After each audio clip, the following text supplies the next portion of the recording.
Hello dear students, welcome to Kataria pharmacy. तो दोस्तों, कैसे हैं आप सब? आशा करता हूं सभी अच्छे होंगे। तो हम पढ़ रहे थे दोस्तों B pharma first semester human anatomy and physiology. इसकी हमारी यूनिट 3 चल रही थी। इससे पहले हमने यूनिट 2 कवर कर लिए हैं। अगर आपने नहीं देखे हैं तो चैनल पे प्लेलिस्ट में जाके देख सकते हैं, क्योंकि आप स्टेप बाय स्टेप चलोगे तो आपको टॉपिक्स एंड यूनिट्स अच्छे से कवर हो जाएंगे और आपका सिलेबस भी अच्छे से कवर हो जाएगा। हमारे साथ साथ चलिए, आपको कोई दिक्कत नहीं आएगी इस स्टडी में। तो आज के इस वीडियो में हम देखेंगे हमारा यूनिट 3 का लेक्चर 3 होगा। इसमें हम 2 टॉपिक्स के बारे में डिस्कस करेंगे, formation of haemoglobin and anaemia. इन दोनों को डिटेल स्टडी करेंगे। अब दोस्तों, वीडियो को स्टार्ट करने से पहले अगर आप चैनल पे न्यू हैं तो चैनल को सब्सक्राइब कर लीजिए और बेल आइकन को प्रेस कर दीजिए, जिससे न्यू वीडियो का नोटिफिकेशन आपको सबसे पहले मिल सके। ऐसी ही रेगुलर वीडियोस आपको हमारे चैनल पे देखने को मिलती हैं। तो बस स्टार्ट करते हैं। अब आ जाओ। तो फर्स्ट टॉपिक हमारा फॉर्मेशन ऑफ हीमोग्लोबिन। तो हीमोग्लोबिन आप सभी जानते होंगे कि एक ब्लड कंपोनेंट है। जो रेड ब्लड होता है, हमारा रेड कलर होता है ब्लड का, वो मेनली हीमोग्लोबिन के कारण ही होता है। तो हीमोग्लोबिन भी एक इंपॉर्टेंट कंपोनेंट हो गया ब्लड का। तो अब इसका फॉर्मेशन कैसे होता है, क्या प्रोसेस होती है, उसके बारे में हम आज डिस्कस करेंगे।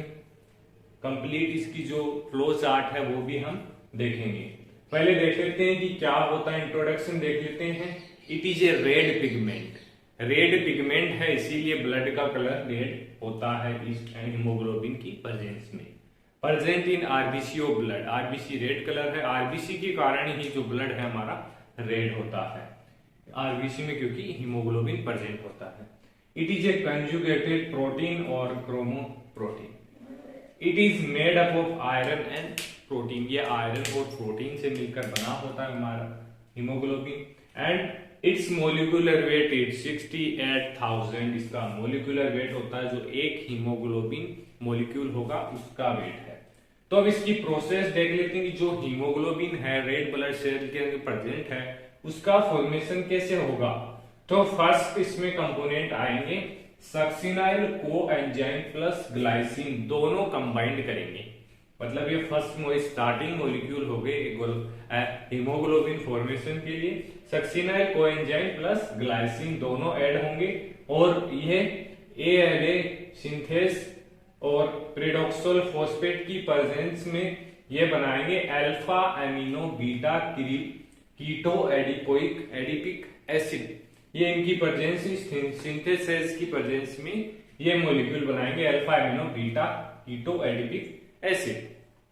देन फर्दर जो हमारा alpha amino beta keto adipic acid है वो हमारा बनाएगा डेल्टा एमिनो लेविनिलिक एसिड। जो ALA सिंथेसिस है वो इसीलिए यूज में लिया जा रहा था क्योंकि हमें इसकी रिक्वायरमेंट थी। डेल्टा एमिनो लिविनिलिक एसिड ALA की हमें रिक्वायरमेंट थी। तो इससे क्या होगा, ये ALA डिहाइड्रोजिनेज एंजाइम की प्रेजेंस में कन्वर्ट हो जाएगा प्रोफोबिलिनोजन में कन्वर्ट होगा। देन प्रोफोबिलिनोजन कन्वर्ट होगा प्रोटोपोरफायरिन 8। सो प्रोटोपोरफायरिन 9 में ये कन्वर्ट होगा। देन उसके बाद ये 2 पार्ट्स में डिवाइड हो जाएगा। हेम सिंथेसिस, मतलब फाइनल प्रोसेस आ गई। यहाँ पर हमें हीमोग्लोबिन का सिंथेसिस करना है, तो यहाँ पर एंजाइम का रोल होगा हिम सिंथेसिस। ये क्या करेगा, जो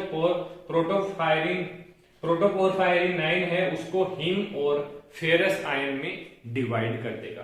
तो फेरस आयन जो होते हैं फर्दर यूज में आ जाएंगे। देन जो हिम होगा एंड ये ग्लोबुलिन है उसके साथ रिएक्शन करके हीमोग्लोबिन का फॉर्मेशन करेगा।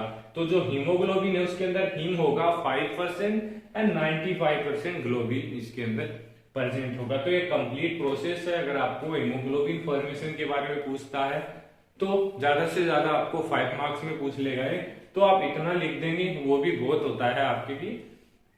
आपको अगर एग्जामिनर को जो आपकी कॉपी चेक कर रहा है उसको ये फ्लो चार्ट दिख जाएगा तो आराम से आपको 5 में से 5 मार्क्स दे देगा। फंक्शंस क्या होंगे आप सभी जानते होंगे।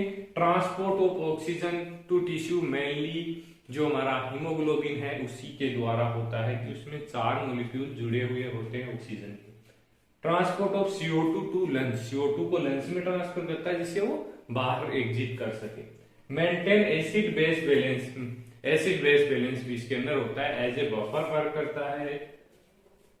अब सेकंड टॉपिक है हमारा anaemia.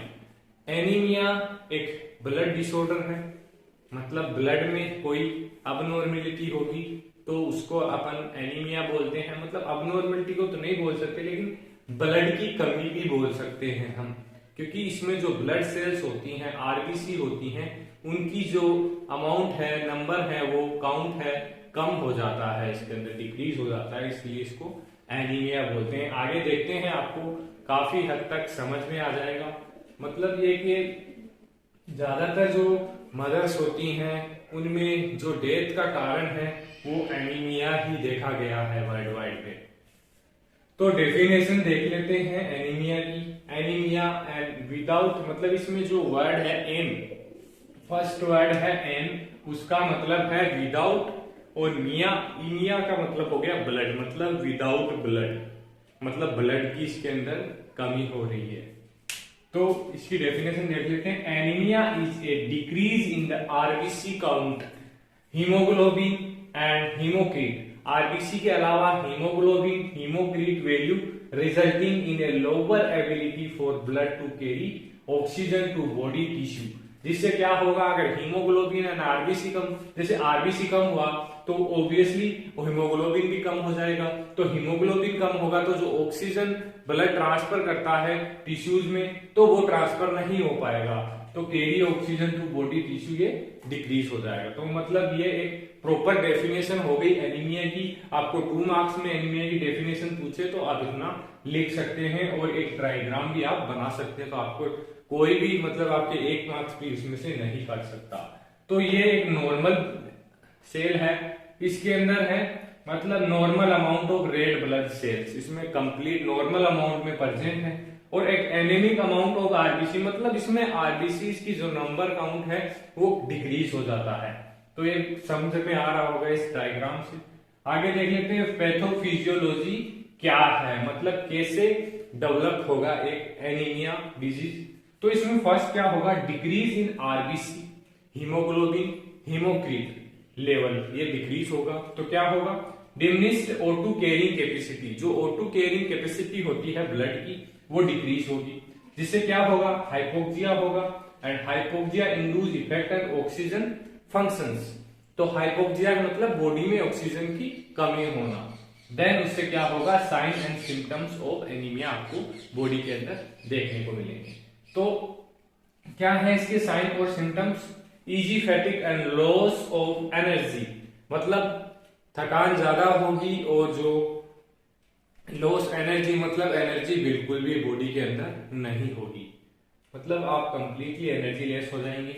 Usually rapid heat heart beat, spelling गलत है इसको करेक्ट कर लेना, heart beat particularly with exercise. अगर आप एक्सरसाइज या कुछ करते हैं तो जो आपकी हार्ट बीट है वो इंक्रीज होगी, यूजुअली रैपिड इंक्रीज होगा उसमें। शॉर्टनेस ऑफ ब्रेथ, ब्रेथ में आपको दिक्कत आएगी, हेडेक होगा अगर आप कुछ भी करते हैं तो, क्योंकि आपके अंदर बिल्कुल भी एनर्जी नहीं होगी। इंसोमेनिया, इंसोमेनिया का मतलब होता है आपको नींद नहीं आएगी, कम आएगी। येलो आईज, आपकी जो आईज हैं, नेल्स हैं, ये येलो हो जाएंगे, तो ये भी साइन ऑफ सिम्टम्स हो गए एक एनीमिया के।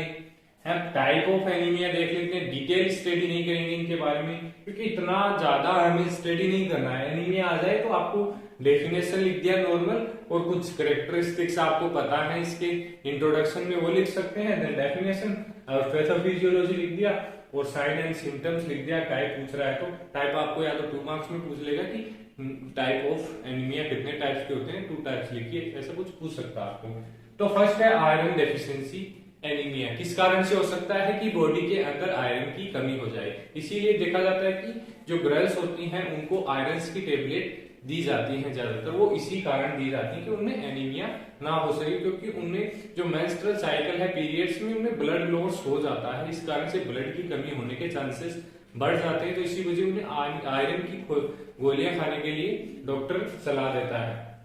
सेकंड है मैक्रोप्लास्टिक एनीमिया, प्रेनेशियस एनीमिया, हेमोरेजिक एनीमिया और हीमोलाइटिक एनीमिया। हीमोलाइटिक एनीमिया में थैलेसीमिया, सिकल सेल एनीमिया। जो सिकल सेल एनीमिया है वो आपने पढ़ा होगा 11th या 12th में। इसमें जो आरबीसी है उसकी साइज में मतलब गड़बड़ा जाती है, साइज चेंज हो जाती है, मतलब फ्लैट हो जाती है, वो ऐसे लंबी हो जाती है, नहीं तो हमारी आरबीसी ऐसी होती है नॉर्मल। एप्लास्टिक एनीमिया 5-6 टाइप हैं एनीमिया के। तो दोस्तों काफी हद तक आपको समझ में आया होगा, ये दोनों टॉपिक आपके कवर हो गए होंगे। तो अगर वीडियो अच्छी लगी तो वीडियो को लाइक कर दीजिए और चैनल को सब्सक्राइब कर लीजिए। धन्यवाद दोस्तों, मिलते हैं नेक्स्ट वीडियो में।